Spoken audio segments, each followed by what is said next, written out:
the slide with my daughter when a little boy ran up to me. "Mister," he asked, "can I have your daughter?" Chalking it up to dumb kid talk, I just laughed. "She's my whole world, buddy. Can't just give her away." He looked me dead in the eye. "So, what if she died? Would you be sad then?" I scooped up my daughter, feeling a cold dread crawl up my spine. I'd never seen this kid before. This playground was a community project. I knew pretty much every little brat who came to play here. My gut screamed that this kid was a scout for some scumbag kidnapper. I got my daughter the hell out of there. Back home, I laid down the law. Stay away from that playground for a while. Don't go near that boy. And for fuck's sake, don't take any candy from him or go anywhere with him. My daughter just nodded, her eyes wide. A few days later, my daughter drops a bombshell. She saw the boy leading the daughter of the woman who runs the bakery across the street away somewhere. She'd thought about following, but she remembered what I said and chickened out. The bakery is run by a single mom named Hannah and her 4-year-old Katie. She's divorced and everyone in the neighborhood knows she has it tough, so we all try to look out for her. I immediately called Hannah, but the call went straight to voicemail. She must have been out on a cake delivery. About an hour and a half later, Hannah burst into my diner like a goddamn hurricane, wild-eyed and frantic. She grabbed my daughter by the shoulders. "Where's Katie? Tell me!" My daughter was so scared she could barely speak. I told Hannah to call 911 right away, then went with her to search. But the trail went cold the second they crossed the main road. The cops were on it, fast. Using my description and footage from nearby security cameras,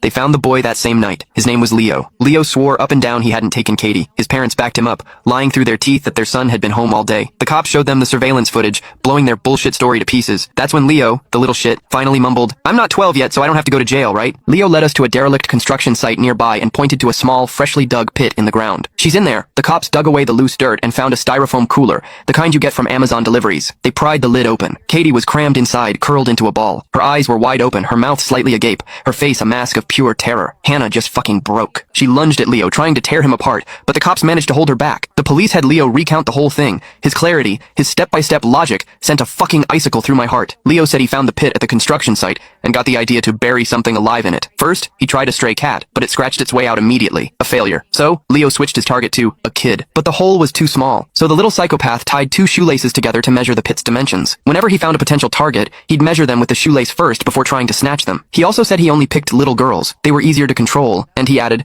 "Their bodies are softer, easier to fold." "Did you kill her first, then put her in?" one of the cops asked, his voice tight. Leo shook his head. "I had her lie down in it herself." He'd set up a sick game. First, he had Katie lie down in a couple of big cardboard boxes and gave her chocolates, making her think it was all for fun. Then, he told her to get into the styrofoam cooler he'd placed in the pit. Katie, trusting him completely, did it without a second thought. Once she was in, I put the wooden board over the top, stacked a few bricks on it, and started burying it. Leo said Katie started struggling, so he jumped on top of the board and stomped on it a few times until she stopped moving. Hannah didn't even make it through the whole story before she collapsed. The cops rushed her to the hospital. I overheard one of the veteran cops muttering, "Jesus fucking Christ. All my years on the force, I've never seen an animal like this. If his parents weren't here, I'd beat the shit out of this little fucker myself." Once word got out about what happened to Katie, the whole neighborhood was up in arms. People kept coming to me asking for Leo's address, wanting to get some payback for Hannah. But the law protects the privacy of juvenile offenders.